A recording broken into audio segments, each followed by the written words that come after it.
அருட்பெருஞ்சோதி அருட்பெருஞ்சோதி தனிப்பெரும் கருணை அருட்பெருஞ்சோதி. எல்லா உயிர்களும் இன்புற்று வாழ்க, வள்ளல் மலரடி வாழ்க வாழ்க, கொல்லா வருதம் குவளை எல்லாம் ஓங்குக, நல்லோர் நினைத்த நலம் பெறுக, நன்றி நினைத்தெல்லோரும் வாழ்க இசைந்து. உலக மக்களே, அறிவார்ந்த அன்பர்களே, ஆண்மநேய ஒருமைப்பாடுடைய அன்பர்களே, வல்லப்ப கல்லிய திருவட்பாவில் 3ஆம் திருமுறையில் பதிகம் 15 ஜோதிடம் நாடல் என்ற பதிகத்தில் இருக்கின்ற பாடலுடைய விளக்கங்களை நாம் பார்க்க போகிறோம். ஜோதிடம் நாடல் மொத்தம் 10 பாடல்களை கொண்டது. ஜோதிடம் நாடல் என்பது வல்லப்பமானவர்கள் இந்த மண்வெளிக்கு வருவிக்க உற்று 9 ஆண்டுகள் வரையிலும் தான் யாரென்ற தெரியாத நிலையில் இருந்தபோது இறைவன் வந்து ஆட்கொண்ட பிறகு இறைவனால் வருவிக்க உற்றவன் என்ற நிலை மட்டும் நமது பிள்ளை பெருமான் அவர்களுக்கு தெரிகிறது. அதன் பிறகு திருவெற்றியூருக்கு சென்று தியாகராஜ பெருமானிடம் அருளை பெற வேண்டும் என்பதற்காக திருவெற்றியூர் சொல்லுகிறார். அங்கே திருவெற்றியூர் சென்றவுடனே இவர் தெருவிலே நின்று கொண்டிருக்கும் போது தியாகராஜ பெருமான் இவரை பார்த்தவுடனே திரும்பி பார்க்காமல் ஓடுவதும், அதன் பிறகு இவர் நாரையையும் கிளிகளையும் தூது அனுப்பி எந்த பலனும் இல்லை. அதன் பிறகு இறைவனை பார்க்க முடியாமல் மனம் துயரப்பட்டு ஒரு குறத்தி பெண்ணிடம் போய் குறி கேட்கிறார். இறைவன் வருவாரா வரமாட்டாரா, இறைவன் என்னிடம் வந்து அருளை கொடுப்பாரா கொடுக்க மாட்டாரா என்ற நிலையில் இருந்து கொண்டிருந்தார்கள். அந்த விளக்கங்களையெல்லாம் நாம் பார்த்து விட்டோம். 14வது பதிகம் வரைக்கும் இறைவனிடம் எந்த அருளையும் பெறவில்லை. 14வது பதிகத்தில் நாம் ஏற்கனவே பார்த்த பாடலுடைய பொருள், இறைவன் வந்து காட்சி கொடுக்கிறார், அவர் அழகை பார்த்து ரசித்துக் கொண்டிருக்கிறார், எந்த விதமான அருளையும் கொடுக்கவில்லை. அதனால் வல்லப்பமானவர்கள் உலகியலிலே எப்படி நடக்குமோ அப்போ அவர் மதங்களையும் சமயங்களையும் மார்க்கங்களையும் சார்ந்து கொண்டிருக்கிறார்கள். அவருக்கு சுத்த சன்மார்க்கத்தை பற்றி தெரியாது. இறைவன் ஒவ்வொரு 8 வருடங்களுக்கும் வந்து அருளை கொடுத்துக்கிறார், எப்படி ஆட்கொள்ளுகிறார் என்பதை தான் நாம் பார்த்து கொண்டிருக்கிறோம். இப்போ இந்த பதிகத்திலே ஜோதிடம் நாடல் என்பது தன்னை தலைவியாகவும் தியாகராஜ பெருமானை தலைவனாகவும் வர்ணனை செய்து இந்த பாடல்களை உலக மக்களுக்கு நமக்கு அருளியிருக்கிறார்கள் என்பதை நீங்கள் புரிந்து கொள்ள வேண்டும். அப்போ தன்னுடைய நிலையை உலக மக்களுக்கு தெரிவிக்கிறார். அந்த காலகட்டங்களில் சமயங்களையும் மதங்களையும் மார்க்கங்களையும் சார்ந்திருந்த போது இறைவனுடைய திருவிளையாடல் எப்படியெல்லாம் நடந்து கொண்டிருந்தது என்பதை ஒவ்வொரு பாடல் மூலமாக நமக்கு தெரிவித்துக் கொண்டிருக்கிறார்கள் வல்லப்பமானவர்கள். ஜோதிடம் நாடல் என்பது ஜோதிடம் பார்ப்பவரிடம் போய் ஜோதிடம் கேட்கிறார். இறைவன் வருவாரா வரமாட்டாரா, வருவதற்கு எத்தனை ஆண்டுகள் ஆகும் என்ற நிலையை ஒரு ஜோதிடம் பார்ப்பவரிடம் போய் நின்று கொண்டு ஜோதிடம் கேட்கொண்டிருக்கிறார். காரணம், உலக மக்கள் அந்த உலகியலில் இருக்கின்றவர்கள் அதுதான் செய்து கொண்டிருக்கிறார்கள். குடும்பத்தில் ஒரு கஷ்டம் வந்தாலும் சரி, பிள்ளைகளுக்கு திருமணம் ஆகணும், எப்போ இது நடக்கப் போவதோ தெரியல என்ற ஒரு கவலையிலே போய் எல்லாம் ஜோதிடம் பார்ப்பாங்க. அதுபோல இவரும் ஒரு ஜோதிடம் பார்ப்பதற்காக ஒரு ஜோதிட நபர்கிட்ட போய் நிற்கிறார். எப்படியெல்லாம் ஒவ்வொரு பாடலிலும் இந்த நிலைகள் நடந்து கொண்டிருக்கின்றன என்பதை தான் பார்க்க போகிறோம். அன்பர்களே, 3ஆம் திருமுறையில் இருக்கின்ற 19 பதியங்களில் 235 பாடல்கள் எல்லாம் நாம் மொத்தமான 235 பாடல்களுடைய விளக்கங்களை நாம் பார்த்து விட்டோம். ஏற்கனவே 4 திருமுறைகளை உடைய பாடல்களை ஒவ்வொரு பாடலின் மூலமாக தொடர்பு கொண்டு ஒவ்வொரு காலகட்டத்திலும் எப்படியெல்லாம் நமது வல்லப்பமானவர்கள் சமயங்களிலும் மதங்களிலும் மார்க்கங்களிலும் போது வருத்தப்பட்டார் என்பதையும் துன்பப்பட்டார் என்பதையும், அதன் பிறகு சுத்த சன்மார்க்கத்தை பெற்ற பிறகு இறைவன் அருட்பெருஞ்சோதி ஆண்டவர் என்பதையும், அவரிடம் எப்படியெல்லாம் அருளை பெற்றுக் கொண்டார் என்பதையும், எப்படி இறைநிலையை கடவுள் நிலையை அடைந்தார் என்பதையும் ஒவ்வொரு பாடலிலும் தொடர்பு கொண்டு நாம் பார்த்து கொண்டிருக்கிறோம். இப்போ ஜோதிட நாடல் என்ற பதிகத்திலே இந்த பதிகத்தோடு 3ஆம் திருமுறை நமக்கு நிறைவு பெறுகிறது. 235 பாடல்களில் 225 பாடலுடைய விளக்கங்களை 3ஆம் திருமுறையை நாம் பார்த்து விட்டோம். இனிமேல் 10 பாடல்கள் பாக்கி, அதை தான் நாம் பார்க்க போகிறோம். நல்லா கவனிங்க. அதாவது, பொன்னம் சிலையால் புறம் எரித்தார். சமயங்களும் மதங்களும் மார்க்கங்களும் சார்ந்திருந்த காலகட்டங்களில் ஏற்கனவே பிரபஞ்சம் தோன்றிய காலத்திலிருந்து 4 யுகங்களிலுமே, கிரேதயுகம், திரேதயுகம், துவாரயுகம், கலியுகம், இந்த 4 யுகங்களிலுமே சமயங்களும் சரி, மதங்களும் சரி, மார்க்கங்களும் சரி, எப்படியெல்லாம் தங்களுடைய அந்தந்த சமயத்துக்கேற்ற தலைவனை உருவாக்கி பெயர்களை வைத்து எப்படியெல்லாம் ஆலயங்கள் அமைத்து வழிபட்டார்கள் என்பதை நாம் ஒவ்வொரு பாடலின் மூலமாக வள்ளற்பெருமான் கூறியதை பார்த்து கொண்டிருக்கிறோம். அதுபோல தியாகராஜ பெருமான் திருவொற்றியூரில் இருக்கின்றவர் எப்படிப்பட்டவர் என்பதை முதலிலே உருவகப்படுத்துகிறார். பொன்னம் சிலையால் புறம் எரித்தார் பொழில் சூழ் ஒற்றி முன் நஞ்சு அருந்தும் முக்கண்ணார் மூவர் முக்கண்ணார் மூவர் அறியா முதல்வர் அவர். இன்னும் சில நாள் சென்றிடுமோ இலதே இன்று வருவாரோ உன்னம் சிறந்தீர் ஜோதிடம் பார்த்து உரைப்பீர் புரிநூல் உத்தமரே. பாடல். இந்த பாடல் இன்னொரு தடவை படிக்கிறேன், நல்லா கவனிங்க. நல்லா கவனிச்சாதான் இதனுடைய பொருள் புரியும். சமயங்களிலும் மதங்களிலும் மார்க்கங்களிலும் போது எப்படி நமது பிள்ளை பெருமானவர்கள் இருந்தார்கள், அதன் பிறகு சுத்த சன்மார்க்கத்தை பெற்ற பிறகு அதனுடைய விளக்கங்கள் என்ன என்பதையெல்லாம் நாம் பார்த்து கொண்டிருக்கிறோம். நல்லா கவனிங்க. பொன்னம் சிலையால் புறம் எரித்தார். திருவொற்றியூரில் இருக்கின்ற இறைவனை சொல்றார். பொழில் சூழ் ஒற்றி புண்ணியனார் முன்னம் நஞ்சருந்தும் முக்கண்ணார் மூவர் அறியா முதல்வர் அவர். இன்னும் சில நாள் சென்றிடுமோ எளிதில் இன்று வருவாரோ உன்னம் சிறந்தீர் ஜோதிடம் பார்த்து உரைப்பீர் புரிநூல் உத்தமரே. இது பாடல். இப்போ இந்த பாடலை பார்ப்பதற்கு முன்னால் ஒரு சிறிய முன்னுரை. எப்படி என்றால், இந்த சமயங்களும் மதங்களும் மார்க்கங்களும் சூழ்ந்திருந்த காலகட்டங்களில் இந்த சமயங்களும் மதங்களும் மார்க்கங்களும் முடியும் காலம் வந்துவிட்டது. அப்போ இந்த மக்களுக்கு, உலக மக்களுக்கு ஒரு மார்க்கம் வேண்டும். சமரச சுத்த சன்மார்க்கம் என்ற ஒரு மார்க்கத்தை அருட்பெருஞ்சோதி நிறுவி தன் மகன் கையில் ஒப்படைப்பதற்காக ஒரு மகனை தாயின் வழியாக இந்த மண்ணிலுக்கு வருவிக்க செய்தார்கள். அப்போ வருவிக்க செய்து 24 ஆண்டுகள் வரையிலும் திருவொற்றியூரிலே தியாகராஜ பெருமானையும் திருமுல்லை வாயிலையும் திருவள்ளித்தாயத்திலையும் சென்று இறைவனை வழிபட்ட நமது பிள்ளை பெருமானவர்கள் எந்த அருளையும் பெறவில்லை. ஏனென்றால் அருட்பெருஞ்சோதி ஆண்டவர் திருவிளையாடல் செய்து கொண்டிருக்கிறார். மகனுக்கு மறைப்பு நிலையை கொடுத்திருக்கிறார். மறைப்பு நிலை இருந்து கொண்டிருக்கிறது. அப்போ இவர் ஒரு ஜோசியம் பார்க்கிறவற்ற ஒரு ஐயர்கிட்ட போறாரு. புரிநூல் உத்தமரை என்றால் பூநூல் அழிந்த உத்தமர், பூநூல் அழிந்தவர். அப்படிப்பட்ட ஒருவர்கிட்ட போய் ஜோசியர்கிட்ட போய் ஜோசியம் கேட்கிறார். ஜோசியிடம் பார்க்கிறார். நல்லா கவனிங்க. எப்படிப்பட்ட இறைவனா?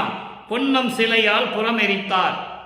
இமயமலையை வில்லாக வளைத்தவர், திரிபுரத்தை எரித்தவர், முப்புறத்தை எரித்தவர். தாரகாச்சனுடைய பிள்ளைகள் 3 பேர் தேவர்களையும் எல்லாரையும் கொடுமைப்படுத்தி விட்டு அந்த கோட்டைக்குள்ள போய் ஒளிஞ்சிக்குவாங்க.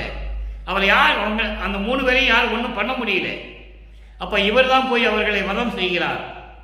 தாரகாச்சன், வித்துன்மாலி, கமலாச்சன், இந்த 3 பிள்ளைகள் தாரகாசனுடைய பிள்ளைகள். வித்துன்மாலி பொன்கோட்டையை கட்டி கொண்டு மறைந்து கொண்டிருப்பார். தாராச்சன் வெள்ளிக்கோட்டை, கமலாச்சன் இரும்புக்கோட்டை. அப்படி முப்புறத்தை எரித்தவர் பொழில் சூழ் ஒற்றி புண்ணியனார். அழகு சேர்ந்த, அதாவது இயற்கை அழகல் சூழ்ந்த வளம் நிறைந்த திருவொற்றியூரில் இருக்கின்ற இறைவன் முன்னர் நஞ்சருந்தும் முக்கண்ணார். பார்க்கடலை கடையும் போது அதில் வருகின்ற அமுதத்திலே பாம்பு விஷத்தை கக்குகிறது, உமிழ்கிறது. அந்த விஷத்தை இவர் உண்டு கழுத்திலே நிறுத்திக் கொள்ளுகிறார். அப்படிப்பட்ட இறைவன் முக்கண் உடையவர், 3 கண்களை உடையவர். அப்படிப்பட்ட இறைவன் மூவர் அறியா முதல்வர் ஆவார். மூவர் அறியா முதல்வர் என்பது பிரம்மன், திருமால், ருத்திரன். இந்த 3 பேர்களும் இறைவனை பார்க்க முடியவில்லை. அப்படிப்பட்ட இறைவன் இன்னும் சென்றால் சென்றிடுமோ? அப்படிப்பட்ட இறைவனை நான் தேடி சென்று கொண்டிருக்கிறேன். என்னை பார்த்து தெருவழியாக ஓடுவதும் நாரையையும் கிளிகளையும் தூது அனுப்பியும் எந்தவித பதிலும் கொடுக்கவில்லை. பவனி வரும்போது நான் நின்று கொண்டிருக்கிறேன். திருவுருவை காட்டுகிறார். அழகை பார்த்து ரசித்துக் கொண்டிருக்கிறேன். ஆனால் சென்று விடுகிறார், மறைந்து விடுகிறார். எப்பதான் வருவார்? நான் இறைவன் மீது காதல் கொண்டுள்ளேன். தலைவனை பற்றி சொல்லுகிறார். அந்த நிலையில் இருந்து கொண்டு உலக மக்களுக்கு தெரிவித்துக் கொண்டிருக்கிறார். இன்னும் கொஞ்ச நாள் ஆகுமோ? இல்லை வருமாட்டாரா? வருவாரா வரமாட்டாரா? எத்தனை ஆண்டுகள் ஆகும் என்று நீங்கள் ஜோதிடம் பார்த்து எனக்கு கூறுங்கள் என்று சொல்லி ஒரு ஜோதிடம் சொல்லுகிற ஆள்கிட்ட போய் நிற்கிறார். பூநூல் அழிந்த உத்தமரே, இந்த ஜாதகத்தை பார்த்து சொல்லு, அவர் வருவாரா வரமாட்டாரான்னு தெரியல, ஜோதிடம் பார்த்து உரைப்பி புரிநூல் உத்தமரே, ஜோதிடம் பார்ப்பதில் நீங்கள் சிறந்தவர் என்று நான் கேள்விப்பட்டேன், அதனால் உன்னிடம் வந்து நிற்கிறேன், இந்த ஜாதகத்தை பார்த்து சொல்லுங்கள், இறைவன் எப்போ வருவார் வரமாட்டாரா, என்னை ஆட்கொள்ளுவாரா கொல்ல மாட்டாரா என்று எனக்கு தெரியவில்லை என்று சொல்லி இந்த பாடலை அருளியிருக்கிறார்கள்.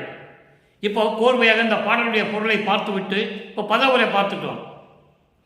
விளக்க உரை பார்த்த பிறகு சுத்த சன்மார்க்கத்தை பெற்ற பிறகு இங்கே இறைவனை பார்க்க முடியலன்னு அலமோதுறாரு. குரத்தி பண்ணிட்டு போய் குறி கேட்கிறாரு, ஜோசியம் கேட்கிறாரு, தெருவில் போய் நிற்கிறாரு, என்னென்னமோ பண்ணி பார்க்கிறாரு, ஒன்றும் நடக்கலை. காரணம் ஆண்டுகள் இன்னும் இருக்கின்றன என்று சொல்லி திருவிளையாடல் நடந்து கொண்டிருக்கிறது. இப்போ பாருங்க, இந்த பொருளை பார்க்க போகிறோம். இமயமலையை வில்லாக வளைத்த இறைவன், முப்புறத்தை எரித்த இறைவன், அழகு நிறைந்த திருவொற்றியூரிலே விளங்கி கொண்டிருக்கின்ற இறைவன், 3 கண்களை உடைய இறைவன், பிரம்மனும் திருமாலும் ருத்திரனும் பார்க்க முடியாத இறைவன், அப்படிப்பட்ட இறைவனை நான் தேடி சென்று கொண்டிருக்கிறேன்.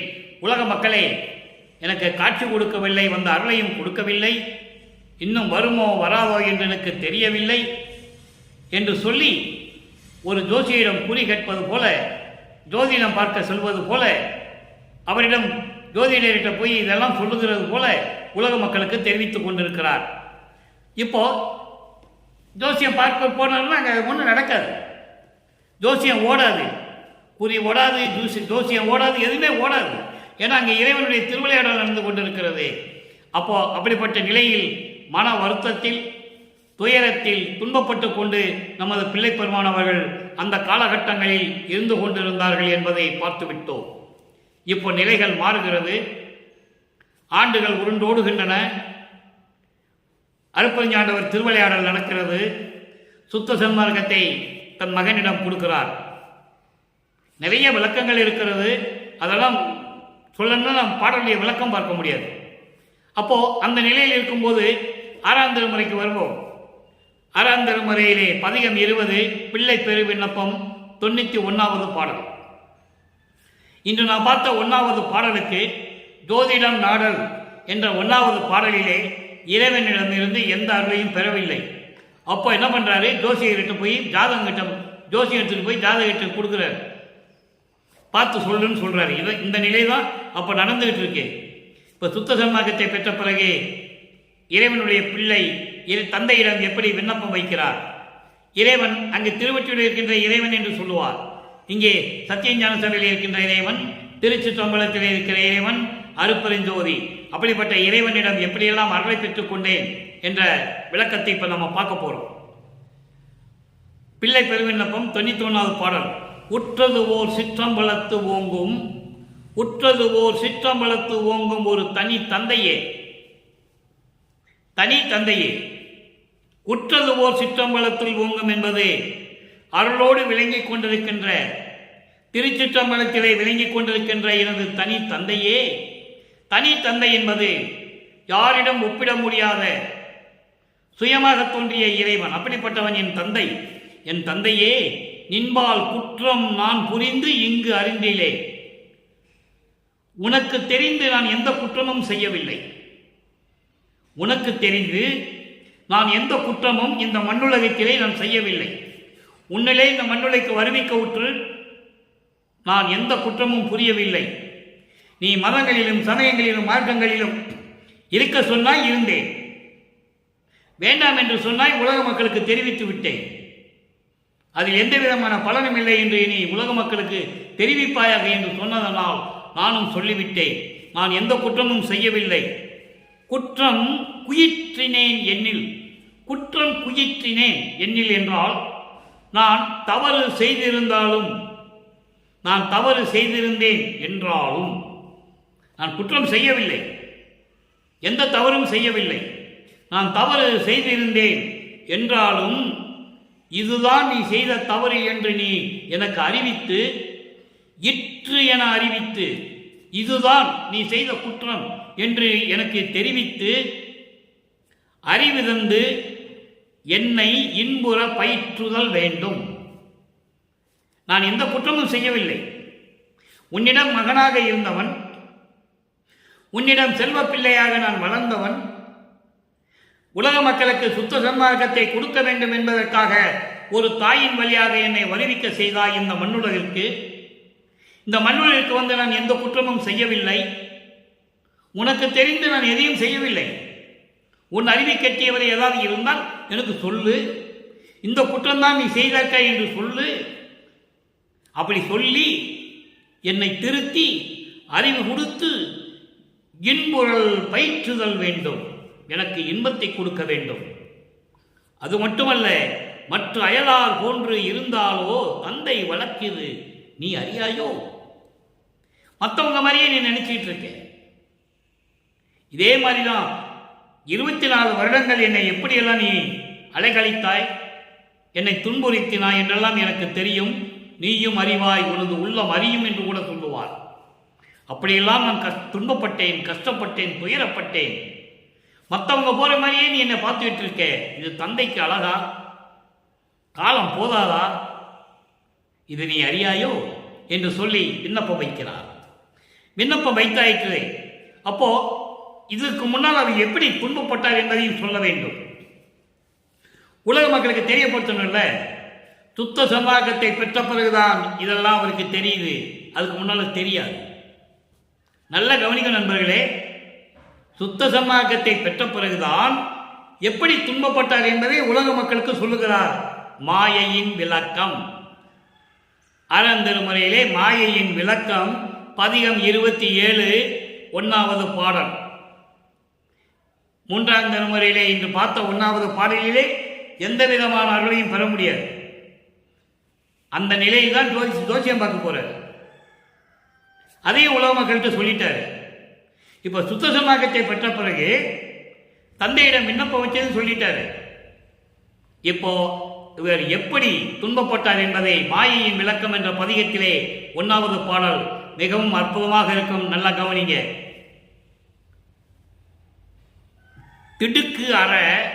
திடுக்கு அற என்னைத்தான் வளர்த்திட பறையாம் செவிலிப்பால் சேர்த்தனை.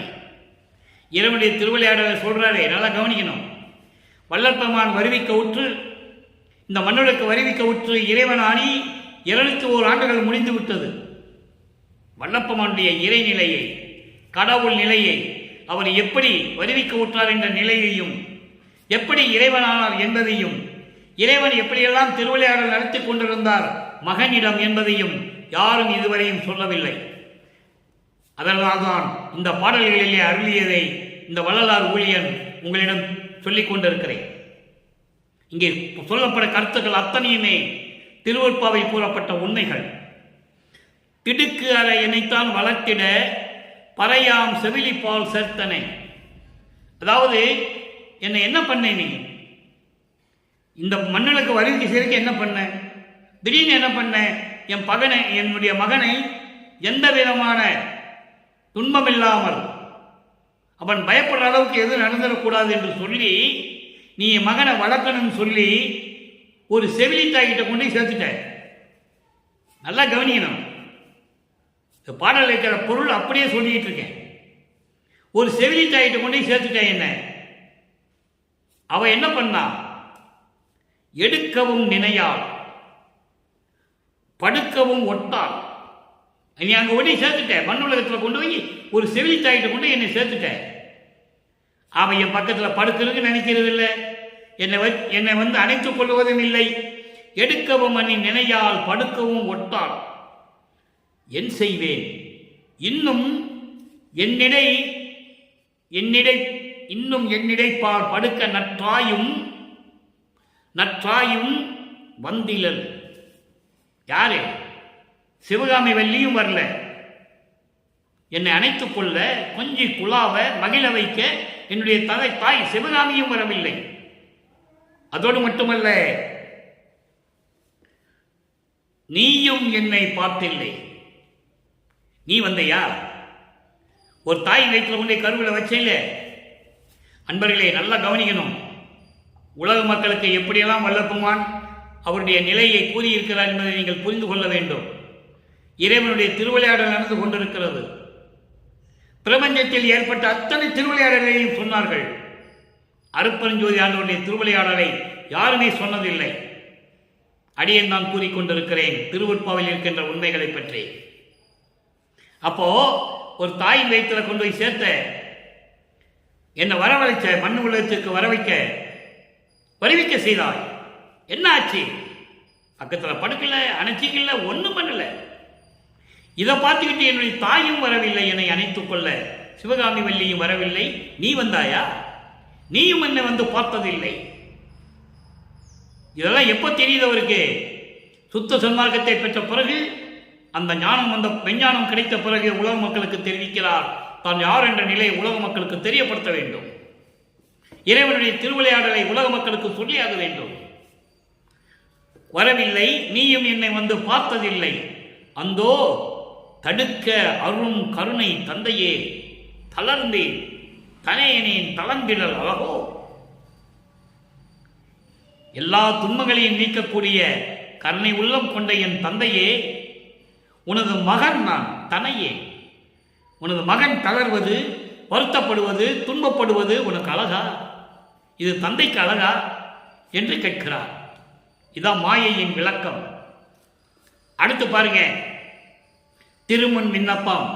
திருமுன் விண்ணப்பம் என்றால் தந்தையின் முன் விண்ணப்பம் வைக்கிறார். திருமுன் விண்ணப்பம் 1வது பாடல், பதிகம் 33.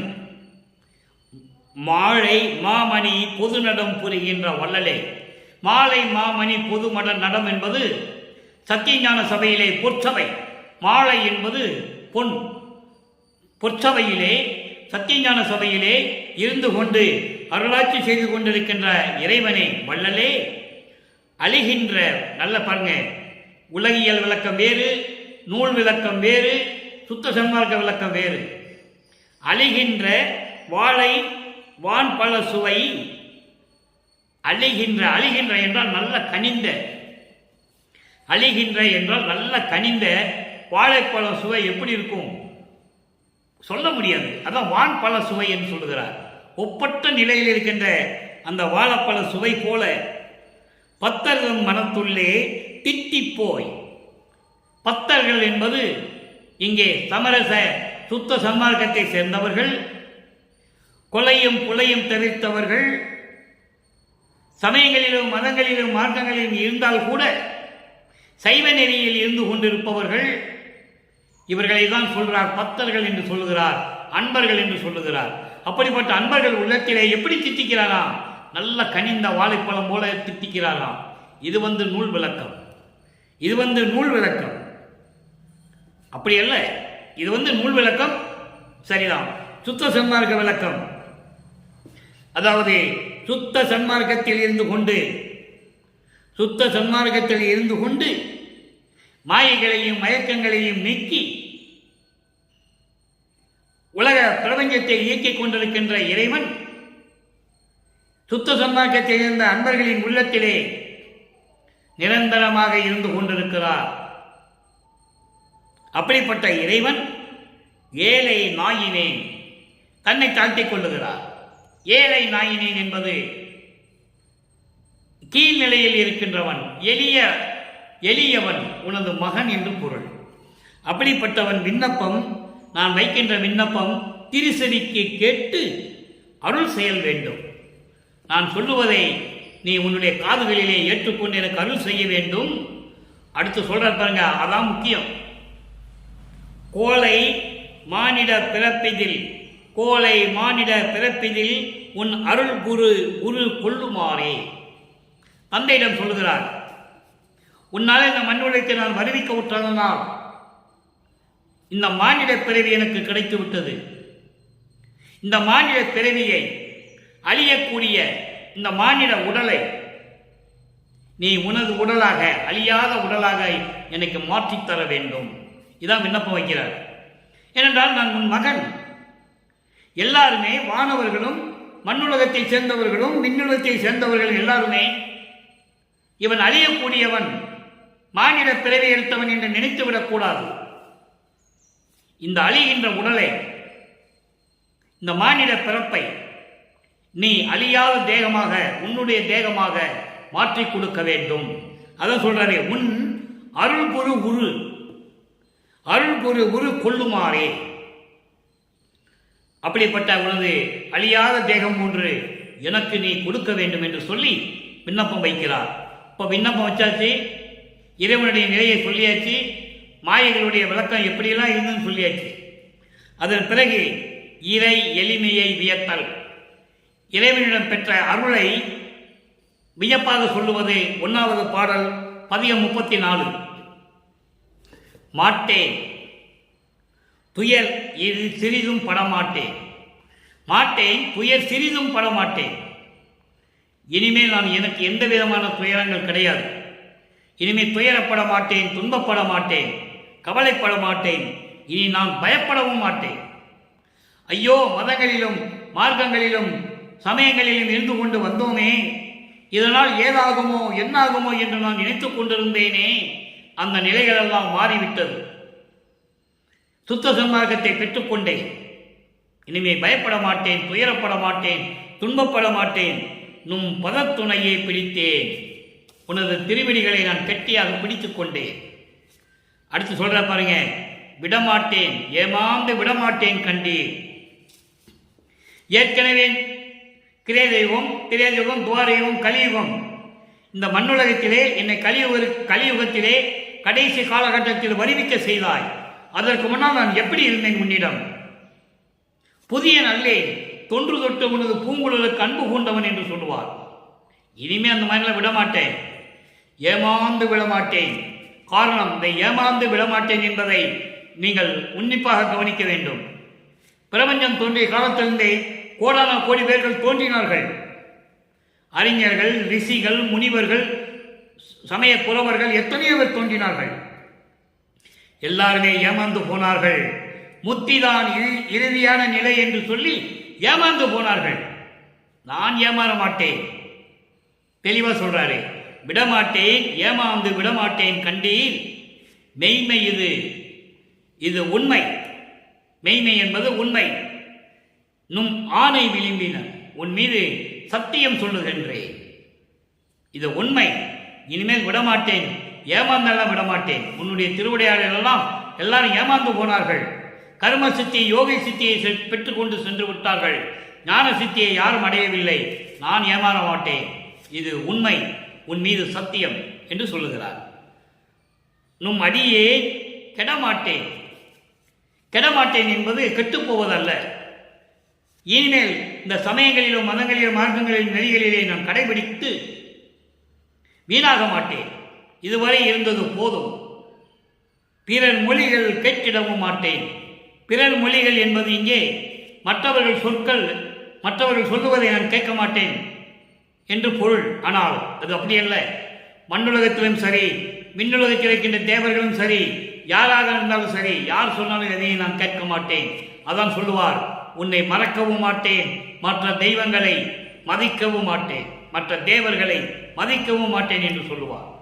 மறந்தும் என்ற நாவால் உரைக்கவும் மாட்டேன் சிறு தெய்வ நாமங்களை என்று சொல்லுவார்.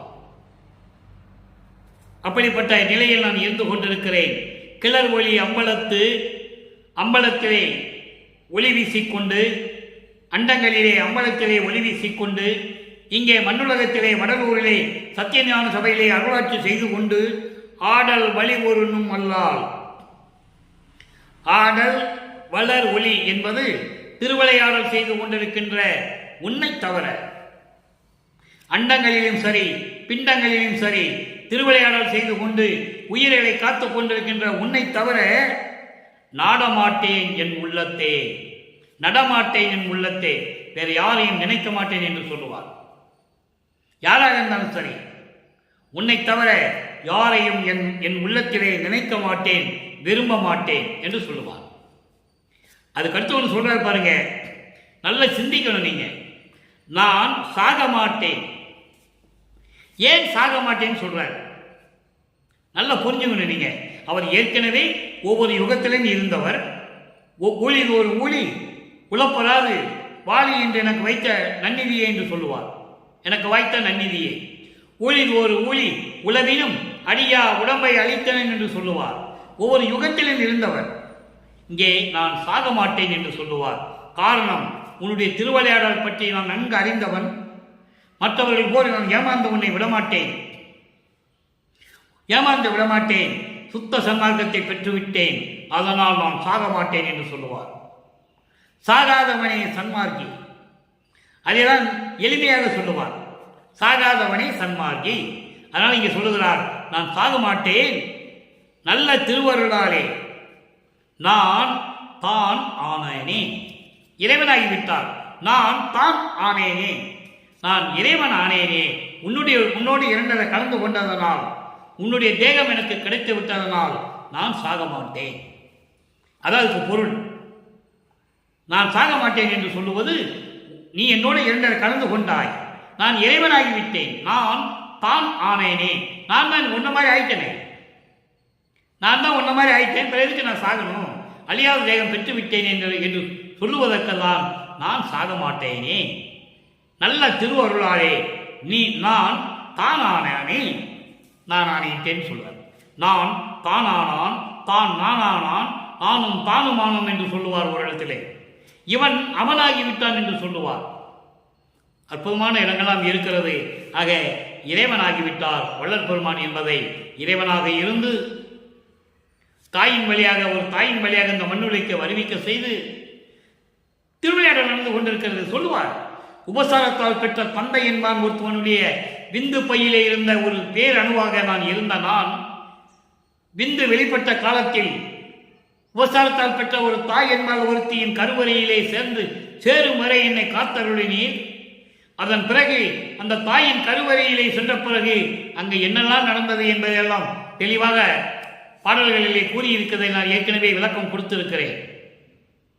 கருவறையிலே இருக்கும்போது, கருவறை இருட்டாக என்று நினைக்கும் போது அருட்பெருஞ் ஆண்டவர் மகனுக்கு ஒளிகாட்டி மகிழ்ந்ததையும், பசி என்று நினைக்கும் போது கருவறையிலே சென்று அருளமுதம் கொடுத்ததையும், உடம்பு புழுக்கமாக இருக்கிறதே, காற்று வரவில்லையே, புழுக்கமாக இருக்கிறது என்று சொல்லும்போது அமுத காற்று வீசியதையும், இந்த திருவிளையாடல்கள் அத்தனையுமே வல்லப்பமானவர்கள் பாடலிலே நமக்கு அருளி இருக்கிறார்கள் என்ற விளக்கத்தை ஏற்கனவே நான் கூறியிருக்கிறேன். அப்போ அந்த நிலையில் இருந்து கொண்டிருக்கும் போதுதான் இதை சொல்லுகிறார்.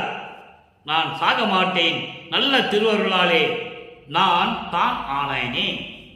நான் தான் உன்னோடு இழந்த கலந்து கொண்டேனே, உன்னுடைய தேகம் எனக்கு வந்துவிட்டதே, நான் இறைநிலையில் வந்து விட்டேனே என்ற நிலைக்கு சொல்லுகிறார்.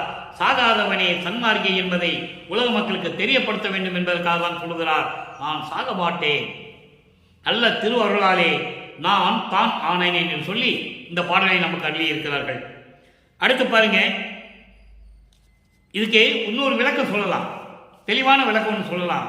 அதாவது, நான் உன்னை விட்டு விலக மாட்டேன், நீ என்னை இந்த மண்ணுலகிற்கு வருவிக்க செய்ததனால் எல்லோருமே, அதாவது எல்லா உலகங்கள் உட்பட விண்ணுலகம் மண்ணுலகம் எல்லாருமே மாணவர்கள் எல்லாரும் உட்பட நான் மனித தேகம் எடுத்ததனால் நான் இறப்பேன் என்று எண்ணிக்கொண்டிருக்கிறார்கள், நினைத்து கொண்டிருக்கிறார்கள்.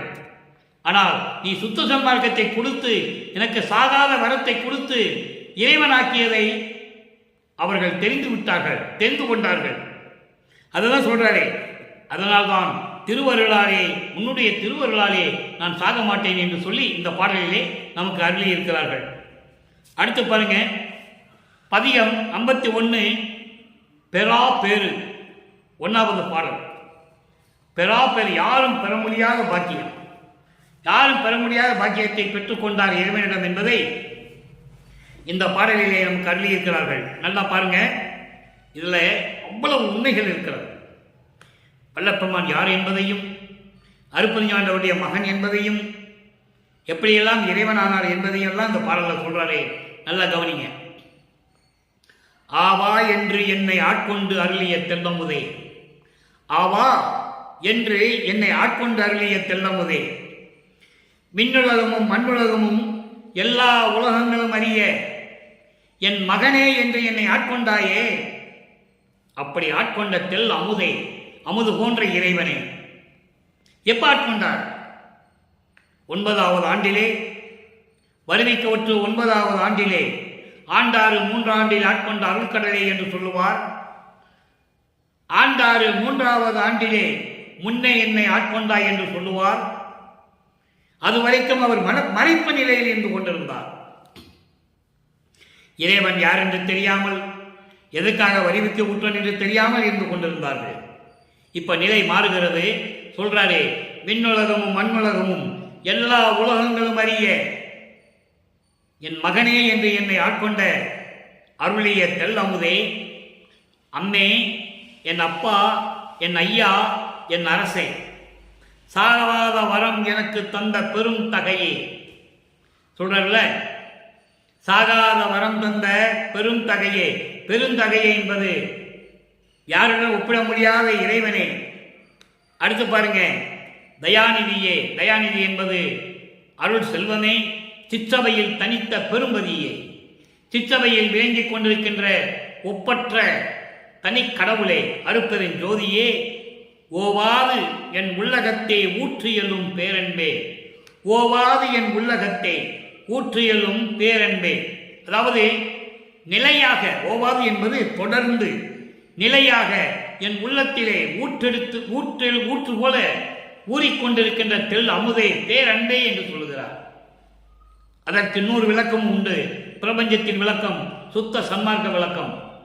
ஓவாது, ஓவாது என்பது இந்த பிரபஞ்சம் தோன்றிய காலத்திலிருந்தே 4 யுகங்களிலுமே என் உள்ளத்திலே அமுதம் போன்று ஊறிக்கொண்டிருக்கின்ற, ஊற்றெடுத்து கொண்டிருக்கின்ற எனது பேரன்பே, எனது தந்தையை, அருட்பெருஞ் ஜோதியை என்று சொல்லுகிறார்.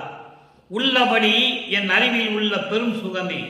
உள்ளபடி, இந்த பிரபஞ்சத்தில் உள்ளதை உள்ளபடி, பிரபஞ்சத்தின் உண்மைகளை உள்ளதை உள்ளபடி என் உள்ளத்தில் சொல்லி எனக்கு விலக்கி தந்த அருட்பெருஞ் ஜோதியை, பெரும் சுகமே, பேரின்பமே. நீ வா என் மொழிகளெல்லாம் நிலைத்த பயன் பெறவே, நீ வா என் மொழிகளெல்லாம் நிலைத்த பயன் பெறவே நித்திரை தீர்ந்தேன். அற்புதமான இந்த இடம், நல்ல கவனிங்க. நீவாது, நீவாது என்பது மறுக்காமல் நான் சொன்ன விண்ணப்பங்களை எல்லாம் ஏற்றுக்கொண்டு, நான் பாடிய பாடல்களை எல்லாம் ஏற்றுக்கொண்டு, நான் வைத்த முறையீடுகளை எல்லாம் ஏற்றுக்கொண்டு நிலையாக இருக்க வேண்டும் என்பதற்காக, நிலைத்த பயன் பெறவே, நிலையாக எல்லா அருளையும் எனக்கு இருக்க வேண்டும் என்பதற்காகவே நித்திரை தீர்ந்தேன். உறக்கத்தை விட்டேன். உறக்கத்தை விட்டால் தான் இறைவனாக முடியும். இறைவனுக்கு உறக்கம் இல்லை, இறைவனுக்கு பசி இருக்காது, உறக்கம் இருக்காது. மாயைகள், மயக்கங்கள், உலக விடயங்கள், ஆசைகள் எதுவுமே இருக்காது. அவன்தான் இறைவன். அதான் சொல்றாரே, நித்திரை தீர்ந்தேன், உறக்கத்தை விட்டேன். எல்லாமே எனக்கு வேணும், அதனால நான் உறக்கத்தை விட்டேன். இரவு நீங்கி விடிந்ததுவே. எப்படி சொல்ற பாருங்க, இரவு நீங்கி விடிந்ததுன்னு என்ன அர்த்தம்? இரவு பகல், சூரியன் வந்த உடனே பகல் வந்துச்சுன்னு அர்த்தமா? அதல்ல, அது உலகியல் விளக்கம். இரவு நீங்கி விடிந்தேன்னா உதய சூரியன் உதிச்சு வந்தாரு, இரவு விலகிச்சு, எல்லாம் பகலாயிடுச்சுன்னு சொல்லுவாங்க. அதல்ல, இரவு என்பது சமயங்கள், மதங்கள், மார்க்கங்கள் சொல்லப்பட்ட நெறிகளிலே இருந்து கொண்டிருந்த மாயைகள், மயக்கங்கள், துன்பங்கள், துயரங்கள் அதெல்லாம் நீங்கி சுத்த சன்மார்க்கத்தை பெற்றுக்கொண்ட பிறகு, சுத்த சன்மார்க்கத்தை பெற்றுக்கொண்ட பிறகு எல்லாரும் எனக்கு கிடைத்து விட்டது. அதான் இரவு நீங்கி விடிந்ததுவே. இரவு நீங்கி விடிந்ததுவே, அதான் அதுக்கு பொருள். ஏனென்றால் வள்ளற்பெருமான் அவர்கள் வருவிக்கின்ற சமயத்தில் ஒரு தாயின் வழியாக இந்த மண்ணுவிற்கு வருவிக்க உற்ற போது சமயங்களும், மதங்களும், மார்க்கங்களும் சூழ்ந்திருந்த காலகட்டங்களில் எப்படியெல்லாம் இருந்தார் என்பதை நாம் 3ஆம் திருமுறையிலும் சரி, எல்லா பாடல்களையும் நாம் பார்த்து கொண்டிருக்கிறோம். 3 வருடங்களாக தினமும் ஒரு பாடல் விதமாக நாம் திருவருட்பாவையில் இருந்து கொண்டு இந்த பாடலுடைய விளக்கத்தை சொல்லிக் கொண்டிருக்கிறேன். இறைவனுடைய தயவாலையும் கருணையாலையும் வள்ளற்பெருமான் கொடுத்த அருளால் இவ்வளவு விளக்கமும் பெற்று உங்களுக்கு நான் சொல்லிக் கொண்டிருக்கிறேன். அதான் இரவு விடிந்து, இரவு நீங்கி விடிந்தது என்று சொல்லுகிறார். நான் சமயங்களிலும், மதங்களிலும், மார்க்கங்களில் இருந்த போதுப்பட்ட துன்பங்கள், துயரங்கள், இடர்பாடுகள் இதெல்லாம் நீங்கி சுத்த சன்மார்க்கத்தை பெற்ற பிறகு எல்லாரையும் பெற்றுக்கொண்டேன். அதனால தான் சொல்றாரே, அதை பெற்றுக்கொண்டதுனால்தான் சாதா வரம் பெற்றேன், தத்துவங்களை கடந்தேன், அந்தங்களை கடந்தேன், ஏம சித்தியை பெற்றேன், சாகா கல்வியை பெற்றுக்கொண்டேன், தத்துவங்களை எல்லாம் கடந்து கடவுள் நிலையை அடைந்த அம்மையமானேன் என்று சொல்லுகிறார். அதான் விடிந்தது. கடவுள் நிலையை அடைந்ததுதான் விடிந்தது. இப்போ எல்லாம் இப்போ சொல்லியாச்சு. திருவுந்தியார் பதிகத்திலே ஒரு 3 வரிதான், அற்புதமான பாடல். 64வது பதிகம் திருவுந்தியார், 1வது பாடல். முதல்ல திருவுந்தியார் என்னன்னா, காட்டில் உந்துகின்ற ஒரு சக்தி. உந்தினா தள்ளுறது. அவர் அந்த உந்தியார்கிட்ட போய் சொல்றார், நான் எவ்வளவோ மக்கள்கிட்ட சொன்னேன், யாரும் காதில் போட்டு வாங்கிக்கல, இன்னும் அறியாமையிலே இருந்து கொண்டிருக்கிறார்கள், நீ போய் பிரபஞ்சத்தில் சொல்லுன்னு சொல்றாரு. திருவுந்தியார் என்ற ஒரு பதியத்திலே பாருங்க, இரவு விடிந்தது. ஏன்னா அந்த அந்த இரவு விடிந்ததுக்கு விளக்கம் சொல்ல வேண்டும். அதனால அங்க சொல்றாரு திருவுந்தியார் பதியத்தில். இப்ப இதுக்கு முன்னால் சொன்னார்ல, இரவு நீங்கி விடிந்தது.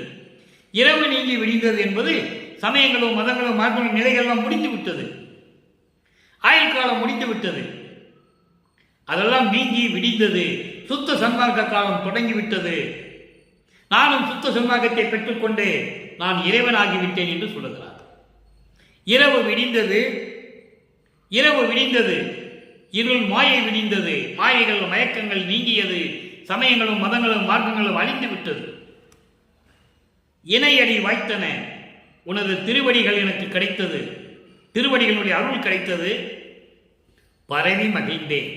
பரவி என்பது வணங்கி மகிழ்ந்தேன், போற்றி மகிழ்ந்தேன், வாழ்த்தி மகிழ்ந்தேன் என்று உந்திப்பற. உந்தியே சமயங்களும் மதங்களும் மார்க்கங்களும் ஒளிந்து விட்டது, சுத்த சன்மார்க்கம் வந்துவிட்டது, உலக மக்கள் விழித்துக் கொண்டார்கள், இறைவனுடைய திருவடியுடைய அருள் எனக்கு கிடைத்து விட்டது, திருவடிகள் கிடைத்து விட்டன, பரவி மகிழ்ந்து கொண்டிருக்கிறேன், வணங்கி மகிழ்ந்து கொண்டிருக்கிறேன், போற்றி வணங்கி வாழ்த்தி இறைவனை வாழ்த்தி வணங்கிக் கொண்டிருக்கிறேன் என்று போய் சொல்லு. உந்திப்பற, நீ போய் சொல்லு. பற என்றால் சொல்லுன்னு அர்த்தம். அடுத்து சொல்ற பாருங்க, பால் அமுது உண்டேன் என்று உந்திப்பற. பால் அமுது உண்டேன் என்று உந்திப்பற. பால் அமுதுன்னா பால் சோறு இல்லை. நல்ல கவனிக்கணும் நீங்க. பால் சோறு சாப்பிட்டாருன்னு சொல்லக்கூடாது. பால் அமுது என்பது இறைவன் பால். இறைவன் பால் என்பது இறைவனிடம். இறைவனிடம் அமுது உண்டேன், இறைவனிடம் அருள் அமுது உண்டேன் என்று போய் பிரபஞ்சத்தில் சொல்லு, உந்திப்பறை என்று சொல்லுகிறார். நல்லா கவனிக்கிறேன் நீங்க. அதுக்காக தான் இந்த 3 வரியை நான் உங்களுக்கு சொல்றேன். இது உலக மக்களுக்கு சொல்லணும். பால் அமுது உண்டேன், ஏன்னா பால் சோறு சாப்பிட்டாருன்னு சொல்லிடக்கூடாது.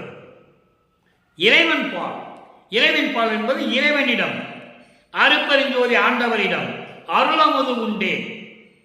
நான் பசித்த போதெல்லாம் தான் பசித்தார் ஆகி அருளமது கொடுத்தார் என்று சொல்லுவார். அந்த விளக்கங்களை நம்ம பார்த்திருக்கிறோம். நான் பசியோடு திண்ணையிலே படுத்திருந்த போது எனக்கு அமுது கொடுத்தார் என்று சொல்லுவார். உண்ணா அமுது என்று சொல்லுவார். உன்னை சோறு சாப்பிட்டான்னு சொல்லிடக்கூடாது. அப்படின்னு சொல்லிட்டு இருக்காங்க.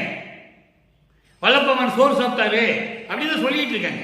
இல்லை, அவர் பாடல்ல தெளிவா சொல்றாரு. நான் யார் என்று தெரியாத நிலையில் இருந்த போது கூட நான் உண்ட உணவு அமுதமாயிற்று என்று சொல்வார். ஏன்னா அமுதம் ஆனாதான் கடவுளாக முடியும். அப்போ அருளமுது தான் உண்டாருன்னு மக்களுக்கு சொல்லணும். அதான் இங்க சொல்றாரே, பால் அமுது உண்டேன் என்று உந்திப்பற. இறைவன் பால், இறைவன் பால் என்பது இறைவனிடம், அருப்பஞ்சோதி ஆண்டவரிடம் அருளமுது உண்டேன் என்று சொல்லுவார். கருவிலே உண்டவர், நல்லா புரிஞ்சுக்கணும் நீங்க. அவர் அருளமுதம் உண்டவர், இறைவன். அவர் மதிமண்டலத்தமுதம் வாயார உண்டே என்று சொல்லுவார். அவர் பசின்னு சொன்னா இங்கிருந்து அமுத சுரக்கம் அவருக்கு. இறைநிலையில் இருக்கின்ற கடவுள் அவர். அப்படிப்பட்ட இறைவனை நாம் பெற்றிருக்கிறோம். நாம் புண்ணியர்கள். இந்த மாநில பிறவியிலே நாம் சுத்த சன்மார்க்கத்தை பற்றி தெரிந்து கொண்டோம். சுத்த சன்மார்க்க காலத்தில் இருந்து கொண்டிருக்கிறோம். நல்லா இங்கே புரிஞ்சுக்கணும். இப்போ தர்மசாலையிலேயோ சித்தி வளாகத்திலேயோ சமையல் அறை இருக்கா, குளியல் அறை இருக்கா, படுக்கறை இருக்கா? ஒன்றும் இருக்காது. இறைவனுக்கு ஏது? அவர் இங்கே இருப்பார், இல்லைன்னா சிவஞான வெளியில் போய் இருப்பார். அவருக்கு ஏது பசி? அவருக்கு ஏது தூக்கம்? இதெல்லாம் மக்கள்கிட்ட யாருமே சொல்லலை. அதனால் அவர் ஒரு சாமியாராகவே நினைச்சிட்டு இருக்காங்க. இன்னும் அப்படிதான் சொன்னாங்க. துறவின்னு சொன்னாங்க, பாடலாசிரியர்னு சொன்னாங்க, சாப்பாடு போட சொன்னாங்க. சாப்பாடு போட சொன்னது உண்மைதானே? உண்மைதான். எப்படி போட சொன்னாருன்னு சொன்னாரு, அதை சொல்லல. அவர் இறைவன் யார் சொன்னது? யாருமே சொல்லல. அவர் தான் பிரபஞ்சத்தை ஏற்றிக்கிட்டு இருக்காரு. அவர் தான் 5 தொழிலை படித்துக் கொண்டிருக்கிறார், நம்மளை காத்துக் கொண்டிருக்கிறார் என்பதை கூறி, இறைவனை, அப்படிப்பட்ட இறைவனை எல்லாம் நீங்கள் வணங்கி, அன்பர்களை கொலையும் புலையும் தவிர்த்து சுத்த சன்மார்க்க நெறிகளை கடைபிடித்து சமயங்களையும் மதங்களையும் மார்க்கங்களையும் விட்டு ஒழித்து ஜோதி வழிபாட்டில் இருந்து கொண்டு இறைவன் அருளை பெற்றுக்கொண்டு நீங்கள் இந்த உலகிலே வாழ்வாங்க வாழ வேண்டும் என்று இறைவனுடைய அருளாலையும் ஆசையாலையும் வாழ்த்து விடைபெறுகிறேன். இந்த வள்ளலார் ஊழியன். மீண்டும் நாளை சந்திப்போம். நன்றி, வணக்கம். அருட்பெருஞ்சோதி, அருட்பெருஞ்சோதி, தனிப்பெரும் கருணை அருட்பெருஞ்சோதி.